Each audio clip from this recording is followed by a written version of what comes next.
Hello and welcome back to another edition of Civil Discussion here on GNAT-TV. I'm Andrew McKeever. Today is Tuesday, July 8th, and I'm here with my partner, Don Killen, to talk about issues around civil discussion or civil discourse. And one area we thought we'd talk about a bit today is polarization. We seem to be going through a time when, well, pretty much as we started the show, the same thing, whatever it was, 3 years or so ago now. The whole idea being to try and give some ideas to folks who want to be able to have conversations with people that may not have the same political views as them, but want to do it in a productive way rather than sort of an antagonistic one, which seems to be more and more what seems to be going on. I don't know that for a fact, I guess, is sort of my sense of things as I try and follow the news. But anyway, Don, I think this is obviously a great topic, for this moment. And I guess I was just wondering, do you think the level of polarization we're seeing around the country today, around political and social, cultural issues, whatever, is worse today than it might have been at some point in the past, or has there always been kind of a level of polarization going all the way back to the Declaration of Independence?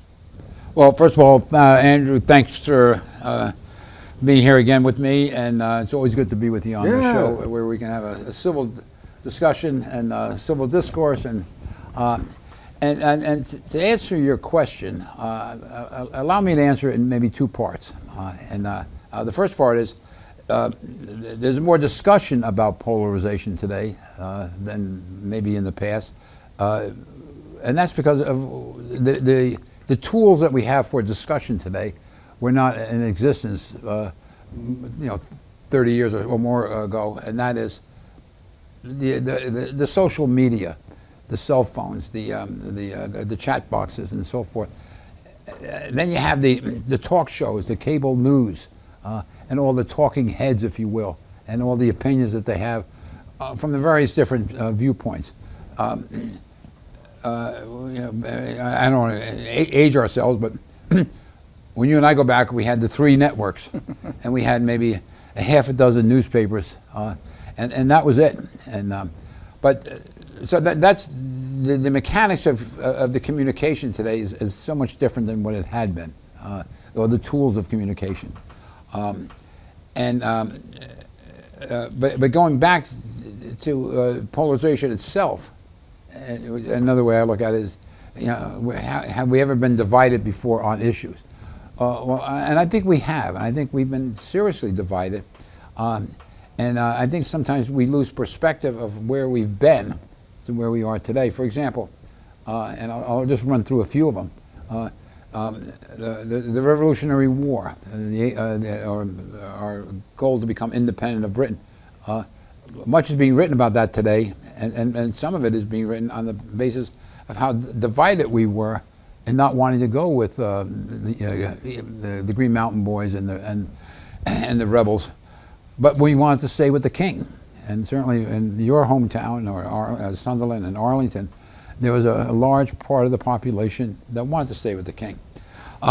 Moving on, you had the Civil War and the abolitionists. They were very controversial.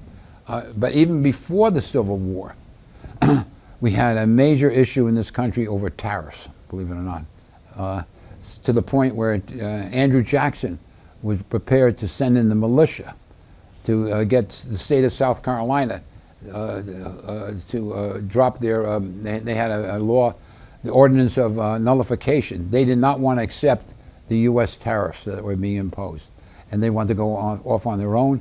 And Andrew Jackson did not want that to happen, and he was prepared to send in the militia to get a state to abide by the U.S. laws.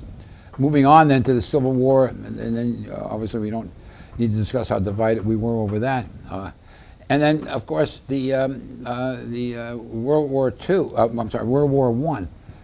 I, how so much of this country did not want to participate in that at all. We were drawn in by what was thought to be a possible sale of, or invasion by Mexico with the Zimmerman Memorandum. But between that and a few years later, we had the suffragette movement. Giving women the right to vote was a major issue. Following that, prohibition. And with the tariffs being wanting to be eliminated because they were really impacting the poor in this country back in the early part of the 19th century, giving women the right to vote, prohibition. It took 4 constitutional amendments to change that. Imagine the controversy that was going on, and to get all of that through. And then, of course, moving forward with the getting into World War II, there was a huge controversy. We didn't want to. 20 years after the last war, did we really want to get involved again in helping out Europe? So first American first movement. Yeah, you're right. A lot of people forget about that. But during the late 30s, Charles Lindbergh, for instance, was very much, hey, none of our business. That's right, and Ford, and there were a number of people who were advocating to stay out of that. The FDR and his New Deal, creating all these agencies and so forth. The controversy when the court turned down so much of it, to the point where he wanted to, and the House actually, I think, passed, or the Senate may have passed legislation in 1938, 39, to bring the Supreme Court up to 13 justices, that never got fully implemented. But the controversy was there, and of course, I don't need to say what happened with communism in the 50s and the McCarthyism that came about over that. There was this expression: "There was a red under every bed." Was the slogan at the time, but it then was followed by the civil rights movement, and that was followed by the Vietnam War movement, and that was followed by the providing gays with their civil rights. So, have we been divided before? And nationally, absolutely, and then locally. I mean, when you and I went through the civil what was it called, the civil union issue here in Vermont, just to pick a more contemporary issue. I think polarization has been with us for a long time, and it's how we dealt with it at the time. Obviously, the Civil War was the most tragic part of it all, of all the issues, I think, and what it cost us in human lives and treasure in this country. But it's certainly polarization has been around. Is my point. Yeah, I mean, it's hard to disagree with that. I mean, there's certainly been disagreements between different parts of the country and others, whether it was over slavery or economic issues or whatever. It came and went and all of that. But somehow I feel that there's something qualitatively different about what we're seeing today and have been seeing really for the past, I don't know, 8 or 9 years, I guess, maybe longer than that. I mean, again, you can find a lot of different points where things got inflected. I often think the Great Recession of 2009, the financial crisis that happened then, clearly had a lot of longer-term impacts than just working out the collateralized debt obligations or whatever, mortgage obligations that were the immediate problem. I think to your point about social media being a different factor today. I mean, I think as I think about this whole question, I always come back to the whole notion that, as you said, back in the good old days or whatever they were, we had 3 major networks providing news. You had a local paper that gave you the local news, and then there were the national papers, Wall Street Journal, New York Times, Washington Post, LA Times, papers like that where basically we were all getting the information from roughly the same sources. But nowadays, you've got podcasts, you've got YouTube, you've got Facebook and Instagram and Snapchat and everything else, and people clearly are dividing a lot around where they get their information from. And I can't say this for a fact, but it seems like, if you're in living in one silo, getting your information from one set of news sources or information, you find it hard to kind of say, well, okay, so there's this other point of view here. What am I supposed to make of that? I mean, the fact that we have such a division of where the information comes from and how it's delivered to us, I think makes this period different from, let's say, 15 or 20 years ago with the financial crisis, or some of the other moments you mentioned there, going back to Vietnam and McCarthy and et cetera. I just think it's different, and I'm not sure how that's going to wind up playing out in terms of when we finally kind of move on. Though the information issue will still be there.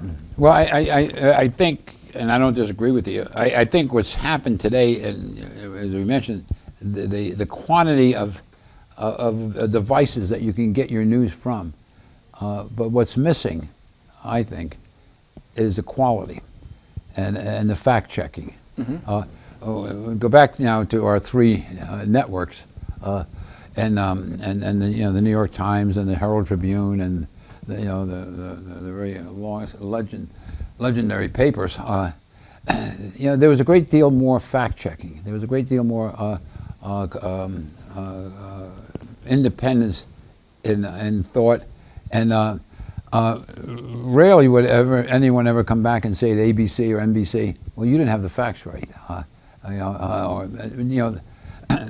That's what's missing today, I think, and particularly with all the talking heads of all the different agencies, medias that produce the news. How much of it is really fact checked, you spend maybe 5 minutes hearing a podcast or seeing something. Do you bother to go back and check in the facts, or should you have to? Whereas, quite a while ago, that was not necessary. We never even thought of that. We assumed that when the New York Times published a story, or just picking on the Times, the facts were correct.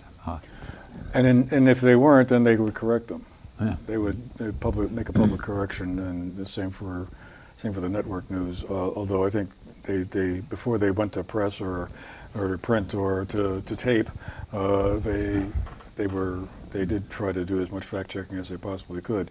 And social media, I can't speak for all of it. I'm sure there's several podcasters or people who convey information one way or another who try and take that role seriously and not just sort of spread the last rumor they heard, whether or not they checked it out or not.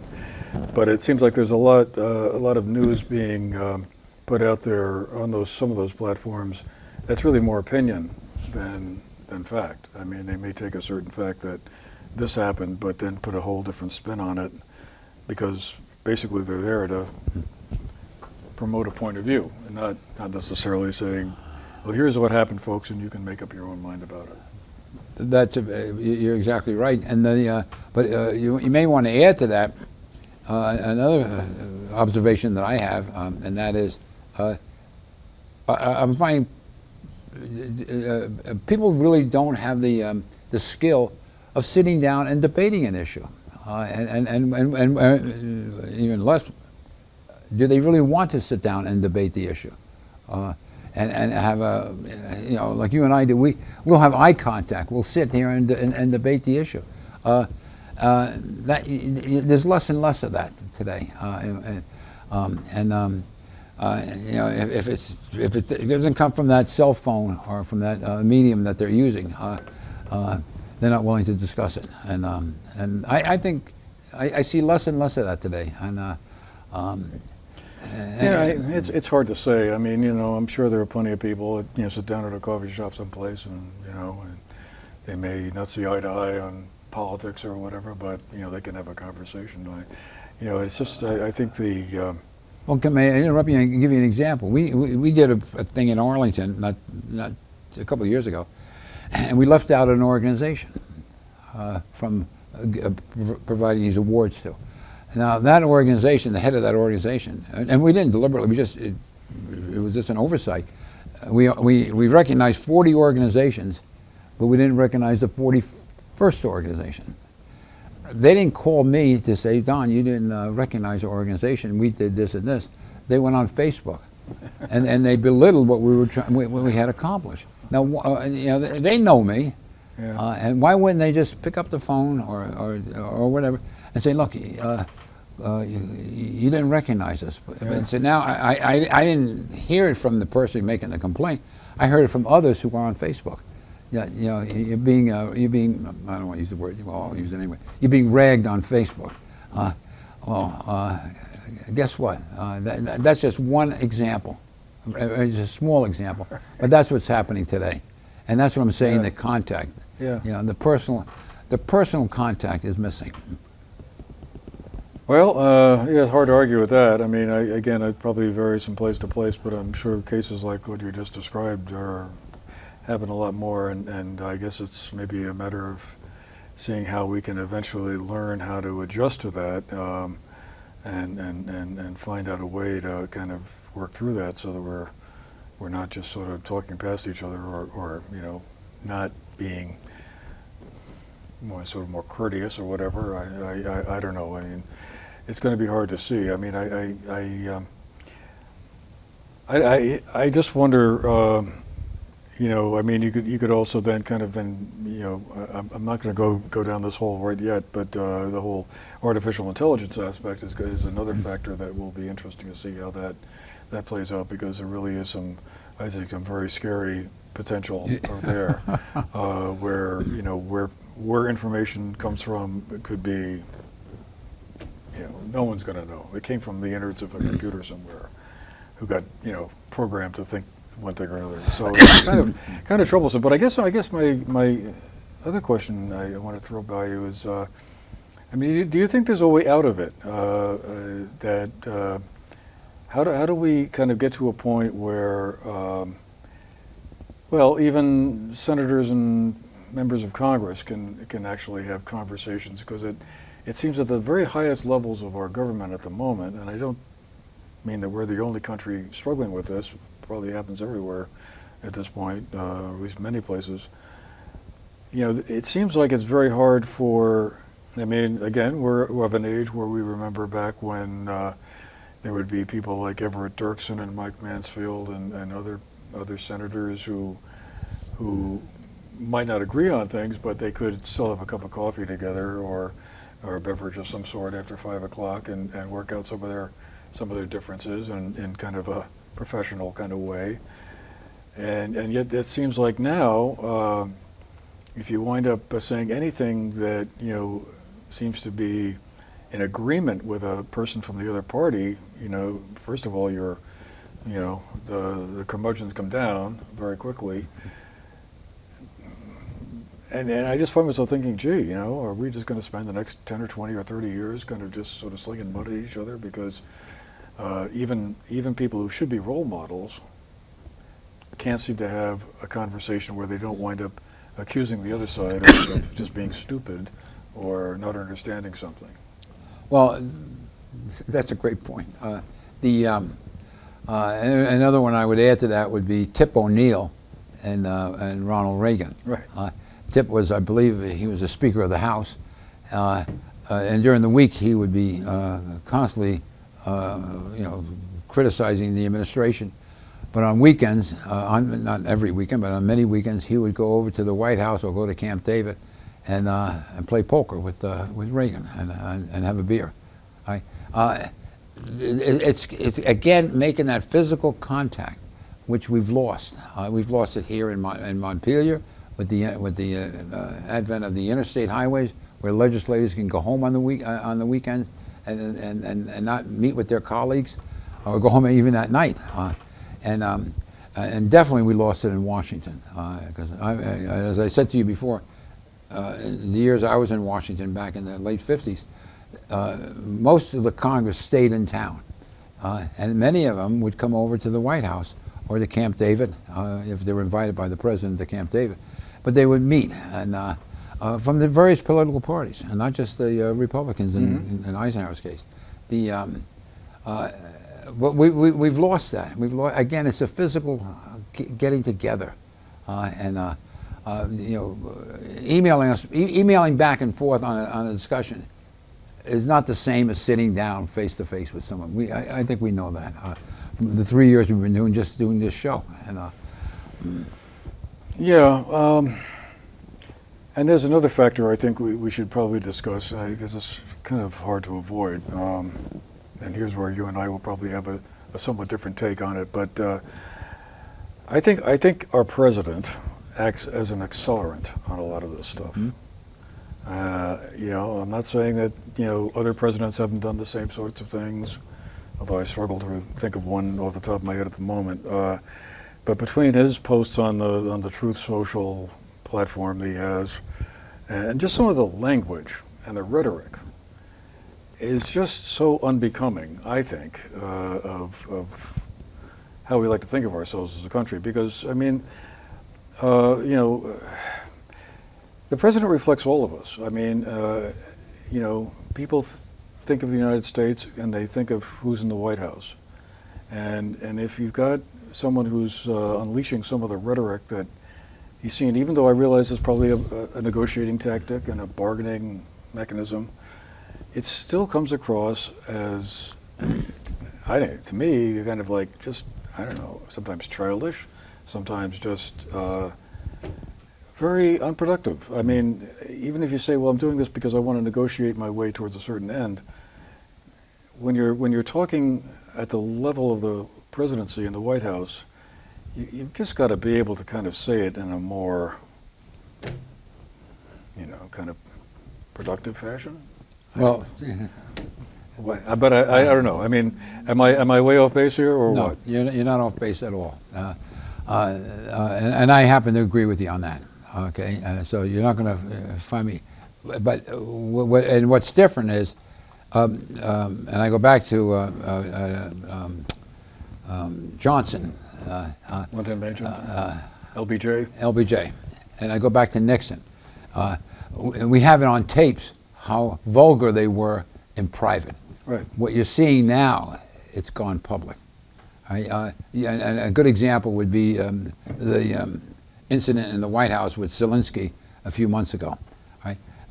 That was unfortunate that was in the public, because it was terrible, and it reflected badly on all parties, but particularly on I think on Trump. But that's not to say that type of an incident does occur in private, in diplomacy, in negotiating, and so forth. And I think I may have mentioned to you some of the incidents that we had when de Gaulle tried to negotiate with Roosevelt over in Casablanca. It got so heated that Mike Riley, the head of the Secret Service at the time, was hiding behind a curtain with his revolver out, ready to shoot de Gaulle if de Gaulle would put a hand on Roosevelt, because de Gaulle, you recall, was 6'4", maybe Roosevelt's in a wheelchair. When Truman took over the White House in 1945, in April of 45, he brought in the Russian foreign minister, and chewed him out for lying about what they were going to do in Poland, and literally had him thrown out of the White House. Right? Now that was all private. What you saw, and I think this is the point you're making, what we're seeing again, the social media is to me it can be a very valuable tool, but in this case I think it's being a very damaging tool, because and there's so much access to the press.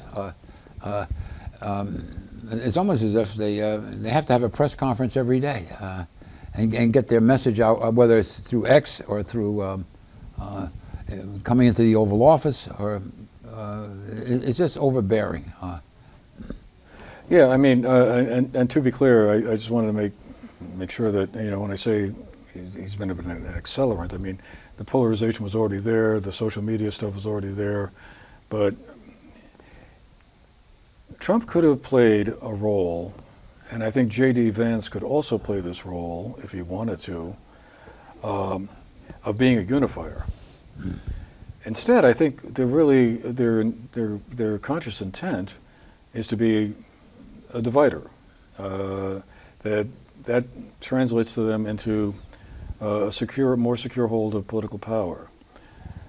And someone like Trump or J.D. Vance, and J.D. Vance I think in particular could, given his background, coming out of the hillbillies of hillbilly hollows of Kentucky or Ohio, and his difficult background, could say, hey, look I get the grievance feeling. I understand where you're coming from. You folks who thought you had safe, secure jobs in a factory in your hometown, making a pretty decent living, and all of a sudden that goes away. You're lost and you're struggling. I get that. And yet at the same time, he went to Yale Law School, so he can speak to the quote-unquote elites in a language they can understand as well. I haven't seen him choosing yet to kind of take on a role where he could be more of a unifier who could speak to kind of both sides of the coin, but maybe that will come along. One thing I did want to talk about, just real quick before it's too late, is when we look at the divides of the country, what divides the country today? I mean, there are a lot of cultural reasons, or you have people who are on different sides of, let's say, abortion issues or religious questions. But one thing that has been interesting to see, and we clearly saw a lot of this really emerging in the election last November, is that rather than political divisions being shaped around economics as much, whereas the Democratic Party used to be the working class party and the Republican Party catered to, business folks and corporate people, we now have a real sharp division around education. I mean, if you went to college, you have a likely tendency to vote Democrat. If you didn't go to college, you're more likely to vote Republican. And I find myself wondering, how does this education divide, how is this going to play out? I mean, is there going to be a point where that corrects itself? Or are we going to be looking at a long period of time where if you went to college and you've got a job working in an office someplace, you kind of tend to look at things a certain way, whereas if you're laboring on the factory floor or whatever, your whole point of view is different, and the two sides can't talk to each other. Is there a question there? Yeah. Do you think I'm right, or am I wrong? Well, statistically speaking, and from the last election, most of the college vote went for the Democrats, and it's increasing. Conversely, those who have not been to college are going more Republican, and there are more of them than there are college, by the way, and there's a lot of resentment over the fact that many of the colleges, many of the people who didn't go to college, are resenting the fact that these people who have gone to college, borrowed the money to go there, are now looking to get a free ride by getting their loan forgiven. That didn't sit very well with a lot of people, and particularly, the person who didn't go to college but had to go out and buy a $70,000 pickup truck, fill it with tools, and he or she did not get any loan forgiveness on their loan. But that's the profession they chose not to go. They didn't go to college. That's the way they wanted to go. But so there's a lot of resentment over that, and the other part of it is, and this is what I hear from my attending my Middlebury seminars, and I think you sit on a few. Yep, is that a substantial percentage of the liberal arts colleges are, when I say substantial, I'm talking between 80 and 90% of the faculty are liberal, and they espouse their viewpoints on their students, and not that all students come out of college as liberal. I mean, I'm not saying that, but there's a play there. There's something in play at these colleges to turn the youth against the Republicans or that movement. But I do want to go back to, if I may, just a point about division. You were mentioning how Trump and Vance, I think you mentioned J.D. Vance, about division. I think that's becoming the trend in politics today. You take the mayoral election in New York City last week. I think it happened last week or several weeks ago. The candidate Mandami, is that his name? Mandami, yeah. 33-year-old. Yeah. He flat out has come out and said, "I'm going after the billionaires. Right? I'm going to make New York State. I'm going to make New York City a socialist state." Right? These statements that he's making, and these are statements that he has made. He didn't condemn the Intifada against Israel and so forth. I guess the way you get elected today, or the way you get your publicity, is to come out and make a statement that's so far either right or left, and that's certainly the case here. I mean, and I think his idol is Bernie Sanders, and Bernie has been for 40 years advocating much of this about not against Israel, but against the wealthy, and that's not dividing people. Well, but there's a certain amount of division that's in place. When he says he wants to make New York City an affordable place to live, I mean, what's not to like about that? I mean, rents in New York City, and I was just down there a couple of weeks ago and had a conversation about this. I mean, to get a studio apartment in some kind of neighborhood reasonably close to where you might work you're talking thousands of dollars a month. I mean, you have to be making six figures just to have a, I don't know, middle class lifestyle is probably even more, overstating it. So I think he got a response from a lot of people. I would imagine particularly some of the younger voters in the city, because he was speaking to something that's a real concern. They can't even afford to rent an apartment, much less be Well, a why can you get an apartment in Savannah, and in Austin, and in Nashville? They're available. You know what? They're building them, and they're building them. Well, that's a big part of the problem. And the problem is, look, New York City, as a developer now I'm speaking, put a freeze on rents and had what was referred to as rent control. All right? When a developer sees a community with rent control, they're going to pass on it. They're not going to invest in that city, where their yield on their investment in renting or building up rental apartments is going to be controlled by the town. You'll go someplace else. Look, a developer can either put money into a treasury bond and get clip coupons every month, or they can put it in real estate. And if the real estate is going to be controlled, they're going to forget about it. They're going to go over here.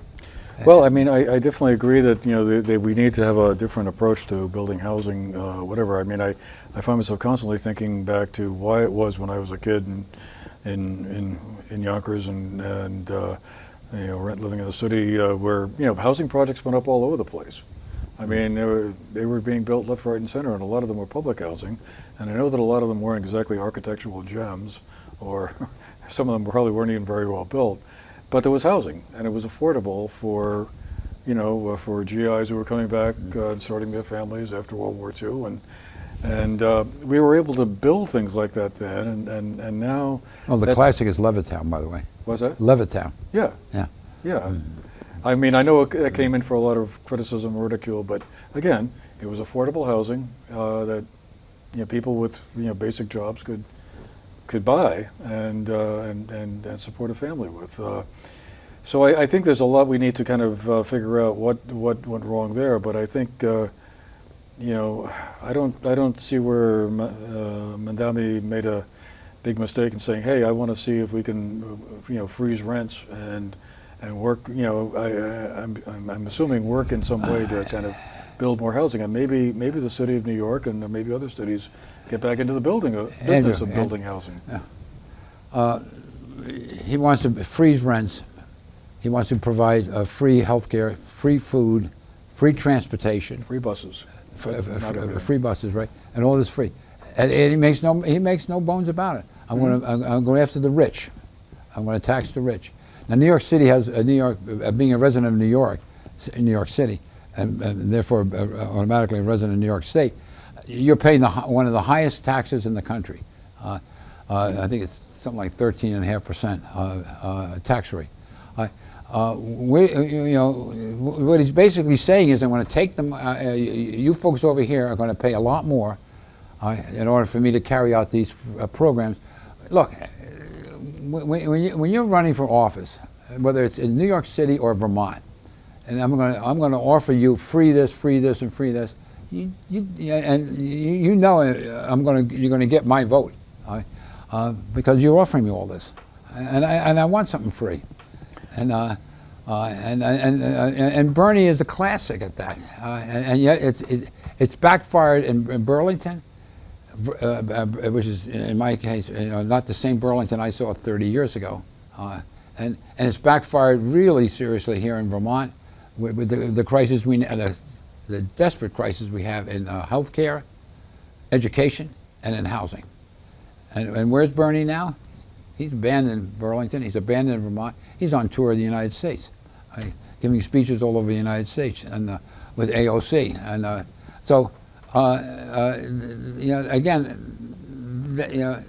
let's be honest. Where's the housing? Take a drive down to Putney, Vermont.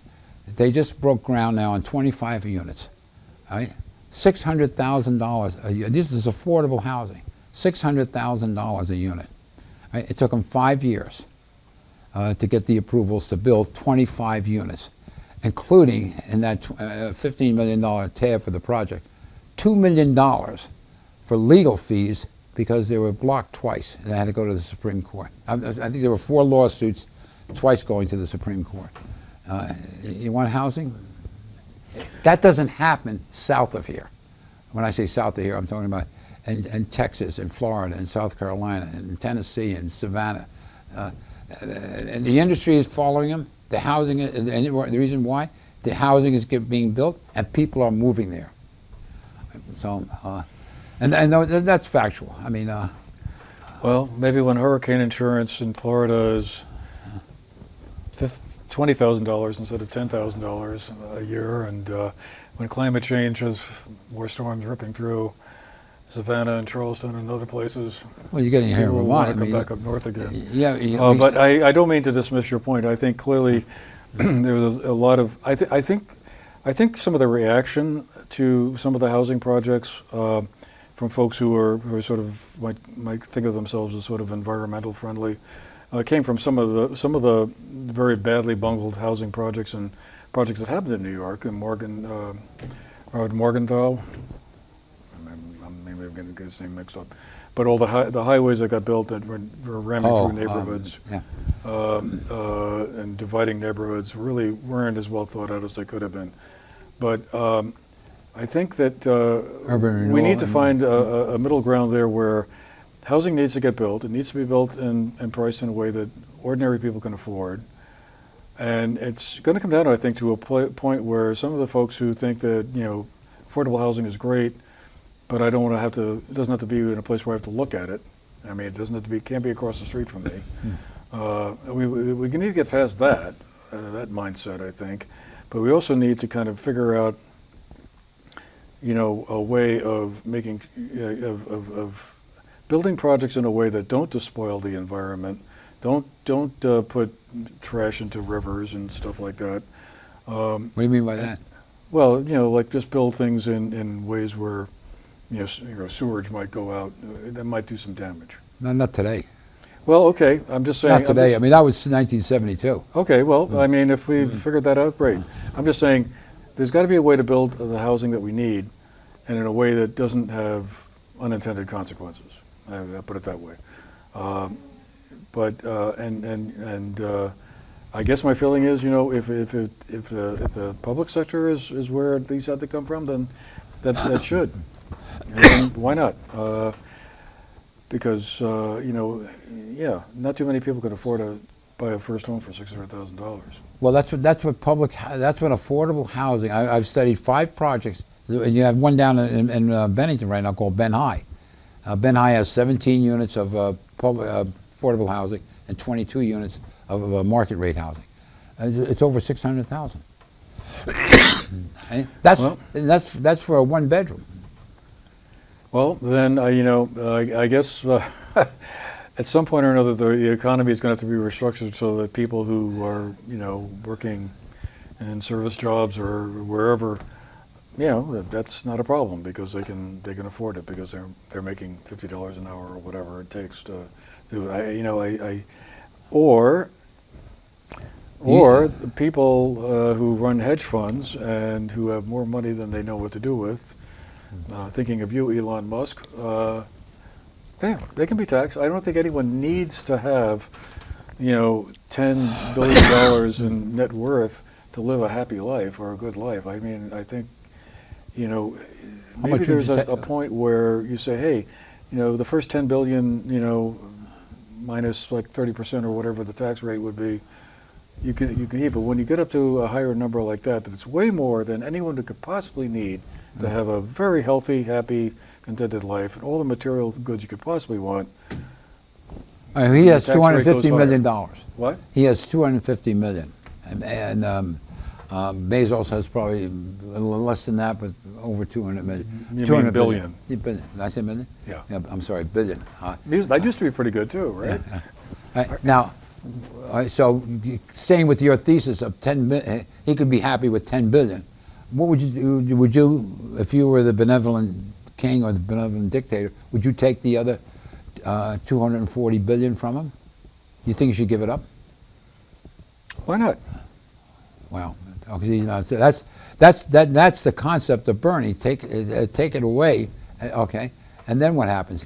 And if you take, I think there's about 1,000 billionaires in the world, and we have a couple of hundred here in America. If you take all of it, do exactly what you said. Take all of their billions away from them. You won't make a dent in the issue. Right? You'll make a dent. You'll make a dent of something like a little over $2 or $3 trillion. Right? Okay. And now that they've lost that, and then no one has the incentive to do what those folks have done to create that money. Yeah, I know that's the counter argument. Why would I bother? And it goes back to my point about the housing. Why would I want to build housing that's going to be rent controlled or blocked when I can just put it in a 30-year treasury and get 5% and leave it at that? I don't need to go through the headaches, and that's where we are. What's interesting to me about, and I haven't ever known that many really super wealthy people, and certainly not in the Elon Musk, Jeff Bezos range, but I think there's also a certain amount of an ego factor that goes along with it. Probably is. And it would be interesting to see if people who are creative, ambitious, have a lot of ideas for growing businesses, starting new businesses, doing things. I often wonder how much they do it for the money. I'm sure that's a big incentive, but I bet part of it is also for the power of it, and the glory of it, and the fact that they came up with some new idea that was transformative in some way. That's exactly right. I think you hit it right on the head. I mean, look at the power now of 2 individuals who back in the 80s in a garage in Burlington created an ice cream and created Ben & Jerry's. And then we know where that went, and then they made millions selling it to Unilever. Right. And now they have money and they have power and they have influence. Right? Why? Because they were able to create wealth, and that wealth came from an idea that they had to create this ice cream and take it from there. The fellow he just died the other day, Fred Smith, had an idea of having a private company deliver packages. And interesting enough, at Yale, where he went, he got a C for his thesis, coming up with this idea, and it became Federal Express. Right? So, you know, most of the billionaires today did not inherit their wealth, right? As opposed to the, and they didn't get it from manufacturing or building ships, shipping industry or railroad industry, and so forth. It's primarily tech, and well, so I know we have a lot. The housing thing is, yeah. and we should bring in I some think we need folks to on mark that. that one down for a future show. I think I'd like to explore that in a lot more depth than we're able to do today, because We've had the politicians in Arlington now, the state politicians, 5 years ago, then 4 years ago, then 3 years ago, about talking about all the housing that's going to get built. We built about 4 houses in Arlington in 5 years. So I'd like to have a show on what are the issues about getting housing here. And yeah, because I mean, I'm sure there's a that lot drives. of bureaucratic rules that went in, probably with good intentions to prevent something bad from happening, but it's just gotten out of hand now, and I don't know, we need to fix it. I'll leave with, we're going to have to run in a minute, but I'm going to leave with one good book recommendation on the subject. That's the book the podcaster Ezra Klein and a co-author whose name escapes me recently published, called Abundance, where the idea is there's a way to have an abundant economy and lifestyles of abundance for many people, and we need to kind of figure out how to, you know, kind of cut through some of the red tape and some of the issues that have sprung up. Again, I think with good intentions, but what seemed to have been a sensible idea 40 or 50 years ago has now led us to this very difficult place where building affordable housing is almost impossible. I do, and I'll leave on a positive note, which I think is very, Abundance is the name of the book, right? Yeah. I'll leave on a positive note. In 1950, roughly 64% of the world was in poverty. Right? Today, 9%. So something's happened, and we need to follow. Well, we know what's happened. Many countries of the world today are sharing in the economic development. They're manufacturing. A good example is Vietnam, a major manufacturing center. Well, Bangladesh, and I mean, the simple answer is, I guess, globalization happened. Globalization.